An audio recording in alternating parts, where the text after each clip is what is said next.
ياسمين صبري ومي عمر في مسلسلات رمضان 2024. يا مساء الورد عليكم. لو أول مرة تشوفوا القناة ياريت تحطوا لايك وتشتركوا في القناة، ويلا بينا بسرعة نشوف الفيديو.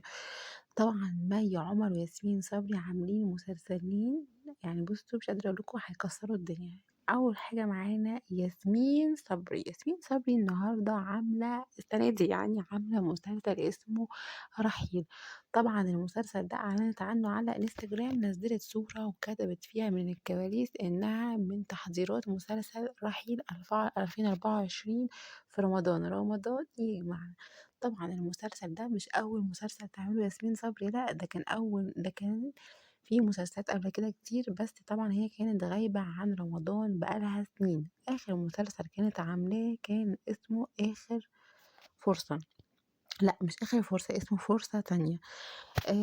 طبعا المسلسل ده وقتها برضو كان واخد ضجة كبيرة جدا جدا جدا، وكان قبلها في مسلسل برضو ليها اسمه حكايتي، وكان في مسلسلات كتير جدا عاملاها ياسمين صبري زي طريقي مع شيرين، مع مسلسل جبل الحلال مع الفنان طبعا محمود عبد العزيز، وحصان الأسود مع أحمد السقا، ومسلسلات كتير جدا برضو كانت طالعة فيها بدور صغير ومع محمد رمضان، وكانت طالعة بأدوار كده تانية. لكن هنا دلوقتي هي عاملة مسلسل اسمه فرصة تانية، والسنة دي عاملة مسلسل اسمه رحيل. وكان آخر حاجة عملتها السنة دي في الأفلام كانت فيلم أبو نسب.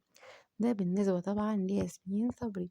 بعد كده بقى هندخل نشوف مي عمر عاملة مسلسل اسمه نعمة الأفوكاتو. طبعا نعمة الأفوكاتو ده هيبقى مع زوجها المخرج محمد سامي. عايزة اقول لكم ان محمد سامي يعني خلاص، طالما المسلسل من محمد سامي خلاص اضمنوا كده ان المسلسل نجح. بصوا كده يعني نجح جدا جدا جدا يعني.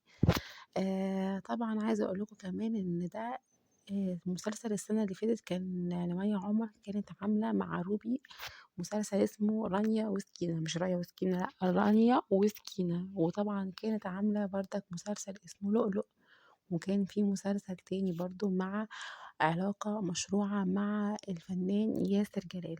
ده كان السنة اللي فاتت أصلا، مش السنة اللي قبلها، لا ده كان السنة اللي فاتت ياسر جلال، واللي قبلها كان روبي رانيا وسكينة. وطبعا عايزة اقول لكم ان مسلسل لؤلؤ ده نجح نجاح كبير جدا جدا جدا جدا يعني. فطبعا هنشوفها السنة دي في مسلسل نعمل افوكاتو بشكل كتير مختلف. فلو عجبكم الفيديو بقى حطوا لايك واشتركوا في القناة، بقى اشوفكم في فيديو جديد. باي باي. وياريت تصلوا طبعا على النبي في الكومنتات. ياسمين صبري ومي عمر في مسلسلات رمضان 2024. يا مساء الورد عليكم. لو أول مرة تشوفوا القناة ياريت تحطوا لايك وتشتركوا في القناة، ويلا بينا بسرعة نشوف الفيديو. طبعا مي عمر وياسمين صبري عاملين مسلسلين، يعني بصوا مش قادرة أقولكوا هيكسروا الدنيا. أول حاجة معانا ياسمين صبري النهاردة عاملة السنة دي، يعني عاملة مسلسل اسمه رحيل. طبعا المسلسل ده اعلنت عنه على انستجرام، نزلت صورة وكتبت فيها من الكواليس انها من تحضيرات مسلسل رحيل 2024 في رمضان يجمعنا. طبعا المسلسل ده مش اول مسلسل تعمله ياسمين صبري، لا ده كان في مسلسلات قبل كده كتير، بس طبعا هي كانت غايبة عن رمضان بقالها سنين. اخر مسلسل كانت عاملاه كان اسمه اخر فرصة، لا مش اخر فرصة، اسمه فرصة تانية.